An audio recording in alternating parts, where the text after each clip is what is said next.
Hi all, this is Jeannie, and today I'm going to talk about reimagining your bobbin winder and hoping to help you fall in love with it. I like to wind all my own bobbins. I have no problem with people who don't wind their own bobbins. There's a lot of reasons I do wind them. The first and foremost being the accessibility of supplies.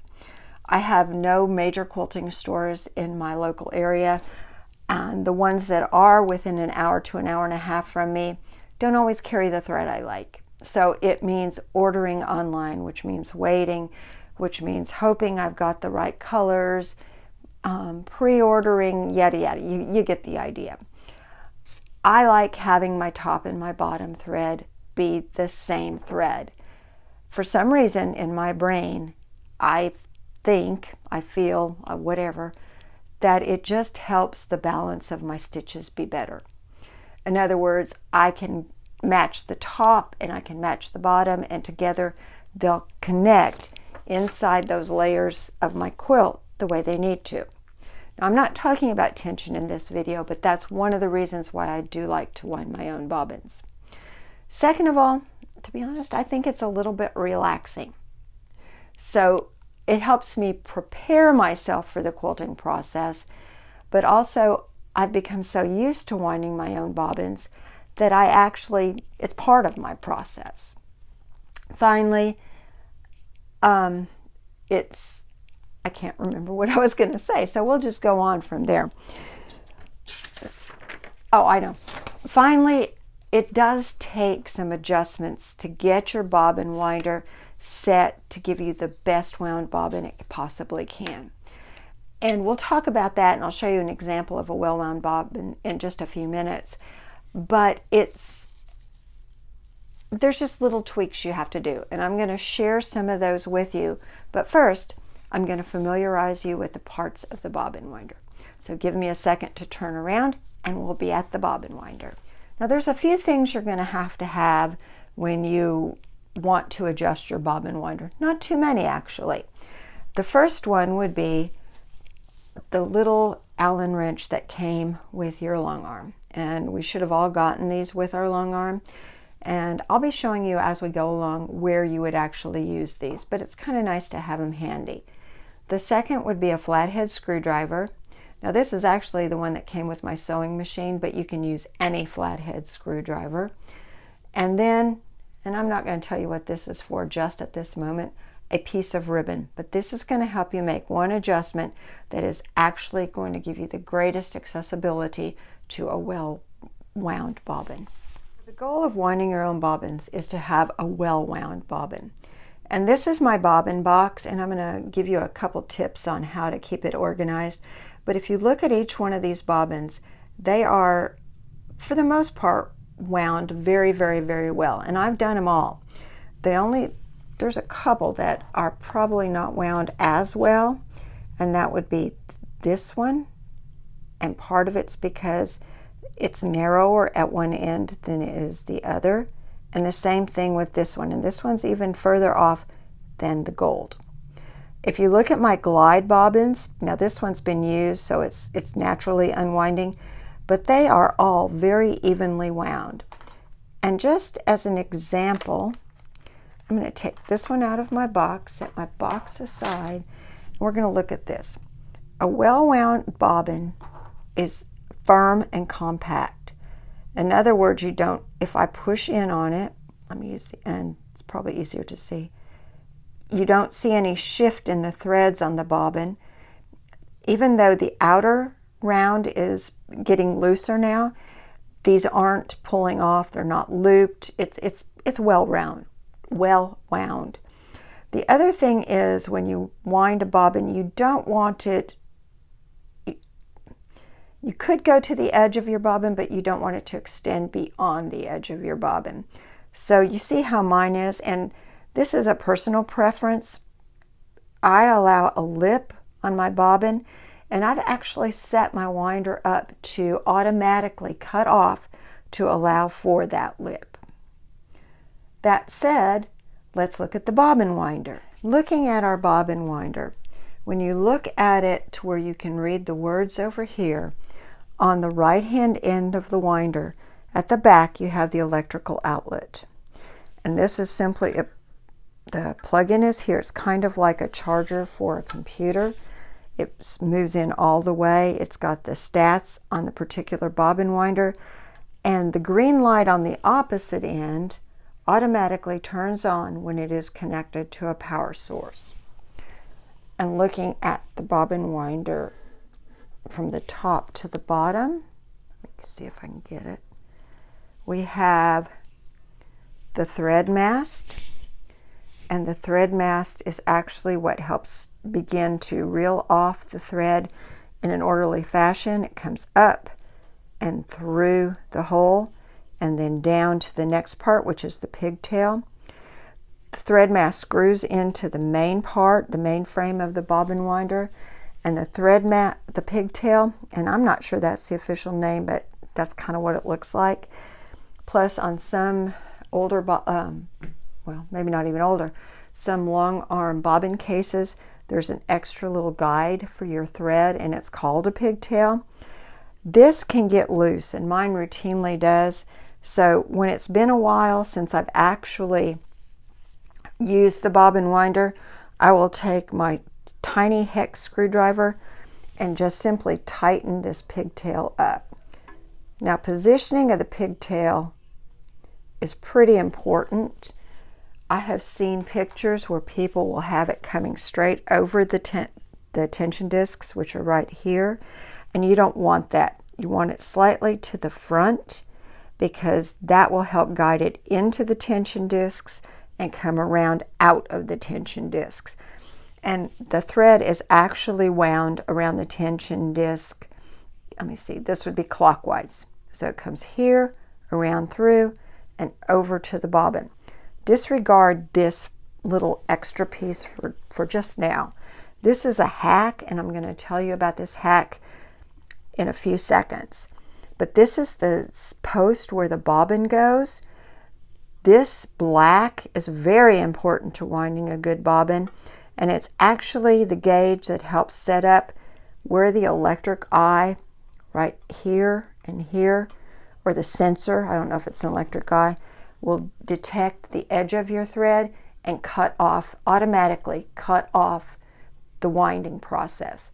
So this is how you determine if you're going to have a lip on your bobbin like I showed you on mine, or if you're going to have the bobbin fill all the way to the end.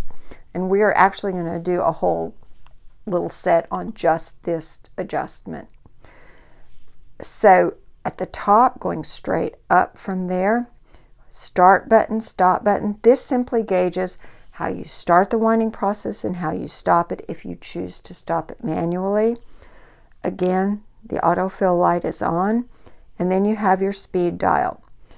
When I'm not using mine, I usually leave it set at 2, and 10 is incredibly fast. I don't think I would ever wind a bobbin at 10. Just an FYI, because it's way too fast. This, and I didn't talk about this with the thread mast, this is something I had. I got it at a show one time, and I don't know whether it does any good or not. Sometimes I think it does, sometimes I think it doesn't. For now, since most of us don't have it, I'll just put it over there. And this is the spindle where your cone or your spool of thread will sit. So now I'm going to talk about the hack right here. And yes, let me prop this up for you, give a little better viewpoint. This bob, it's an extra bobbin I had, and it's adhered to the side of my bobbin winder with a piece of 3M. You can use the strips, you can use anything like that. I think I actually put the permanent 3M tape for my scrapbooking stuff on it because I didn't want it falling off. But this creates an extra route for your thread when you're threading it. And I use it all the time, and it has been just a wonderful help when I am winding spools with glide thread, because if you ever watch any of the videos, and I forget which I think it was Kelly Klein said, when you're winding glide, you put your fingers on it to kind of slow the unreeling of the thread down. This does exactly the same thing. And it doesn't create little calluses or cut marks if your glide should be going too fast. I'm going to use this when I'm threading my machine or my bobbin winder, because I want you to see how simple it is to use and how nicely the thread unreels onto the bobbin when I'm using this. And last but not least, I'm going to turn my machine around, because this is a crucial element in establishing a good bobbin, and that's on the side, on the right-hand side when you look at the back side. This knob adjusts how far away from the body of the machine your tension discs are. And that adjustment will allow your thread to feed from your cone to your bobbin evenly and give you that nice even edge when your thread is on the bobbin, so that your bobbins will look more like this instead of this. I hope you can see that's kind of dark. See the pyramid shape on the burgundy colored one versus the rectangular shape of the aqua teal one. You do not want that rectangular shape. That will create a great inconsistency and tension on your machine as it goes from your bobbin case in, to lock with your needle in making your stitches. So this is the one you're aiming for right here. That said, I think it's time to talk about tension. So since we're going to talk about how much tension you want on your thread as it comes through these two discs right here, I think what we'll do first is we will thread the upper part of our machine. We're going to get to that anyway, so now might be the better time to do it. This is not my thread of choice anymore, but it's not a bad thread. It's a signature thread, and it's awful linting, which is why I ended up not using it any longer. So I have my thread, and I've got my cone on my spool holder right here on my. I'm going to go ahead and put it on the spool holder, and I bring my thread up over the tension mast through the loop from the back. And that's important. Now I know a lot of people, I wind it twice, I put cotton, I do this. I don't do any of that. I don't do it with glide either. Let me just say that. Then you bring it down and you will insert into the pigtail, and it's kind of like winding through a set of coils. Normally, if you do not have the hack on your machine, I would go around my tension discs and then over to my bobbin, which would be seated over here. But because I've got the hack, I take from my pigtail and I go around the back or counterclockwise with a cotton thread. It's a little bit different with glide. With a cotton thread, I go around the hack and I bring it up to my tension disc, and again clockwise around the tension disc. When I get it threaded, I have both my hands and I take it and I tug it in between the disc. Now, the question is, how much tension should I be having from here to there? The first thing you have to understand is that tension from here to there is not necessarily intended to stretch the thread. You will have most likely less tension here than you would on a tensioner on your long arm or on your home sewing machine. The point of this is to allow it the thread to feed smoothly from your cone along the path and to your bobbin, so that it feeds smoothly onto your bobbin. So when I have my thread, and I'm going to wrap some of my thread around my fingers. I don't know if you can see it. And I'm going to slightly tug it. And you can see that my hand is moving smoothly. I'm not jerking, but look how smoothly, if you can see, that thread is coming off those two tension discs. and I can pull really smoothly. I don't want it so tight that it's going to break, and I don't want it so loose that they're slack. And that's a fine line, but you can achieve that. So that's how you thread this end of your bobbin winder. And I have not had, after I've started doing it this way, I don't have my threads jumping out of my paths. I don't have a lot of the problems I hear of in our Facebook group, the Janome Longarm Facebook group, which is a wonderful resource if you haven't found it yet. There's a lot of Janome information, a lot of Janome users helping each other out. The next thing we're going to do is we are going to put a bobbin on here, and we're going to adjust to get a well-wound bobbin. I discovered just now that I no longer have any empty bobbins. So I have probably, this is the least amount that I have on a bobbin.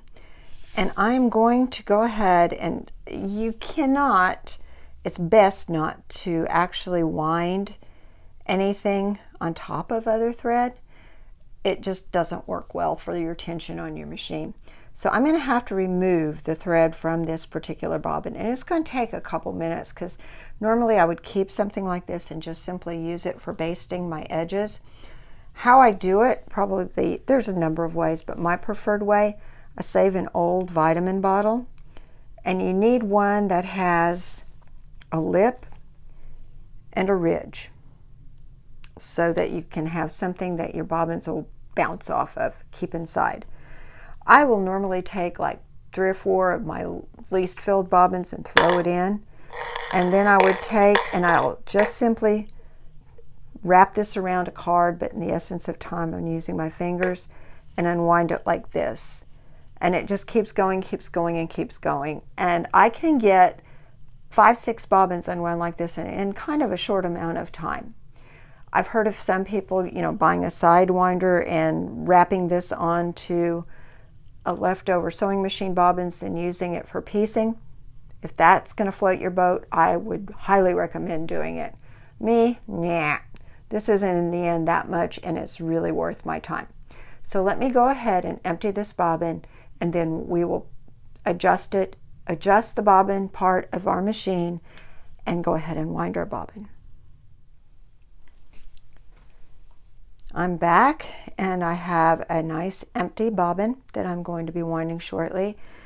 But another thing I want to share with you is how I actually keep track of what thread I'm using. In other words, I want to make sure that this is the exact bobbin that came with the exact or that I wound from the exact thread for later use, especially if I overwind my bobbins, not overwind them on the bobbin, but in number. How many bobbins do I wind? It depends on the size of the quilt, the number of stitches, the thickness of the quilt. There's all sorts of reasons. I don't know. For what I do, which is normally either lap quilts or twin size bed quilts, I will wind up to 6 bobbins. But what that means, as you saw from my little bobbin case, I often have bobbins left over. It helps to be able to match it so I can finish up those bobbins the next time I use that exact same thread. And you can see on the side of my bobbin right here that there is a number. It's starting to rub off. This bobbin was used quite a lot, and it has an O for Omni, and it was 3083. Well, my next thread is a signature, so obviously that particular note to me is not going to work. So I'm going to take what's called a BD alcohol swab, and you can do this. It's just simply isopropyl alcohol. You can buy a regular bottle of rubbing alcohol, use a tissue, whatever you want. And I'm going to take, and I'm going to use this swab. These swabs are just very handy. And I'm going to actually wipe this down and take off the writing. And you can see right there how clean that is. I promise you I did not turn this over, just so you know. There you go. And that takes it all off. And then when it gets, you can only use them maybe for 1 or 2, but if you're winding 5 bobbins that you had to empty, this is perfect. I can clean off 5 bobbins in a flash with this. I do let it dry because I don't want to get this on my machine. And it doesn't take very long. It's alcohol. It kind of evaporates. And then I'm going to place this, get my thread out of the way. So let's go ahead. Oh, you're asking why I've got the Sharpie. Well, that's how, when I've got the bobbin wound, I'll put my own designator for my thread and either the thread name or the thread number on the side of the bobbin. So I'm going to set that aside for now. And I'm going to go back up here.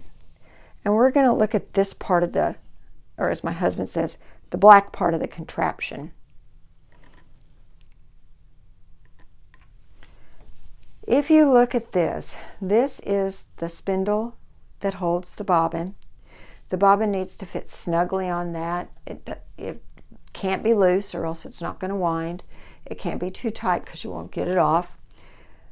The white line is an indicator for how full your bobbin's going to be. And this screw is the one that adjusts the white line's depth. So I'm going to go ahead and place my bobbin on here for now because we're going to make this adjustment first. And you can see, if you look very closely, where the white line runs. This bobbin will be filled almost to the end. With a cotton, that most likely will work. With glide, it won't work. I've gotten so used to not having my bobbins filled all the way to the end, and I could probably save some thread if I did, that I will take a flathead screwdriver and I will make my adjustment. And I like to have it, oh golly, let me see, I like to have it about not quite 1/8 of an inch in from the edge of the bobbin. I will loosen my screw and then I will just take, you see how easily that slides? I'll slide it to where those white lines are about 1/8 of an inch in. Just make sure it doesn't slide on me and tighten the screw.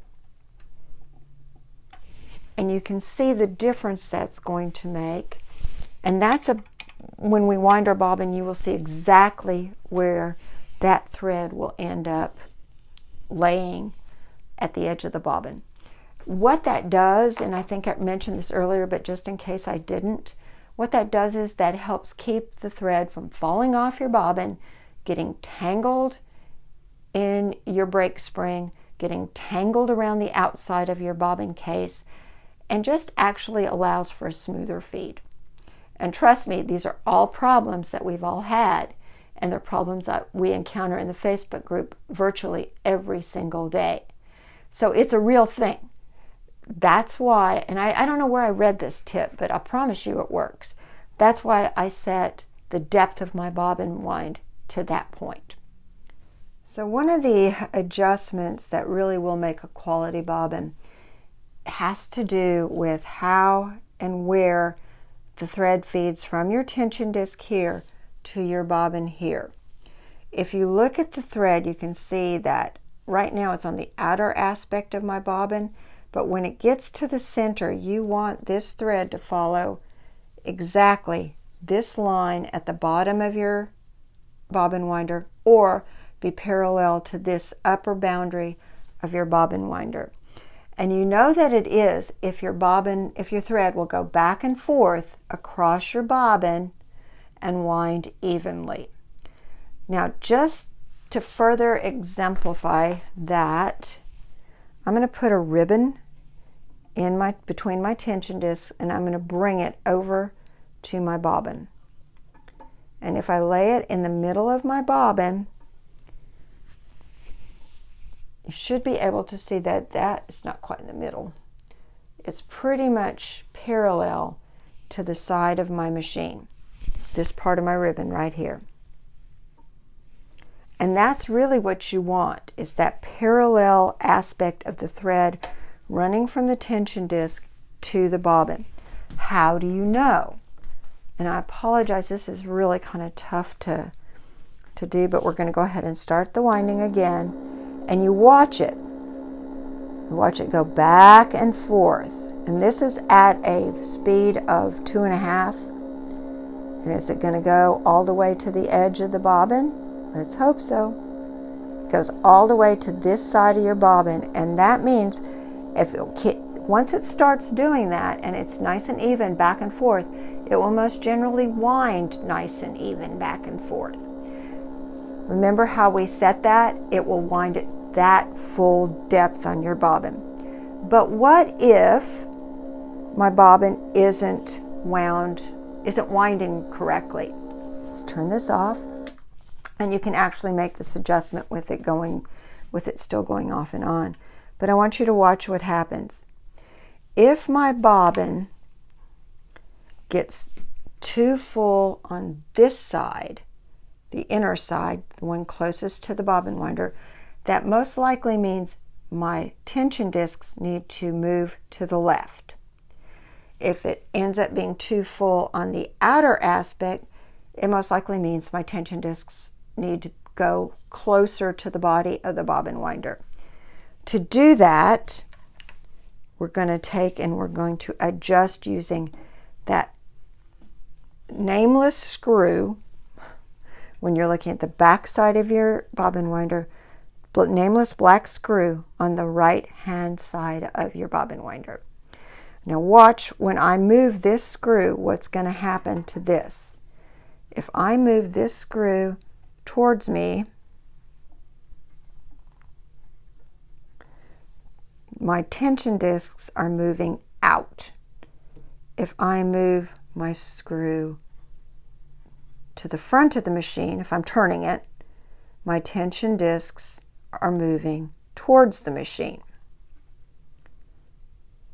And every once in a while, I will just verify this adjustment. And to be honest with you, right now, I may have to go back in as I'm winding my bobbin just to verify that this is indeed going to be a good wind. But you can do a couple different turns on it. It usually takes, it's like the tensioner on your long arm.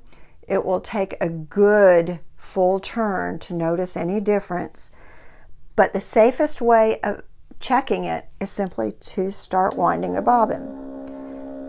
The faster your thread unwinds, you may get less of a good wind, okay? So that's why I say, sometimes slow and steady wins the race. All right, I'm watching my bobbin, and with the adjustments I just made, I don't know if you can see, but I am getting way too much thread on the side that is right next to my machine. Look at that. And it was winding so pretty. So now I'm going to take it and I'm going to move my tension discs again.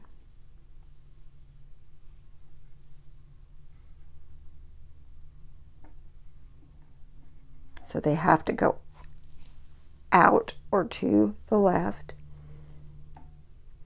And chances are I am not going to be able to use this bobbin. So now we'll start again.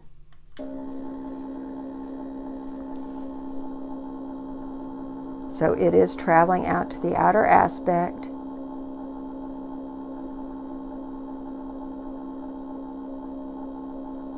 And I'm going to go ahead and stop and finish winding the bobbin and let you judge.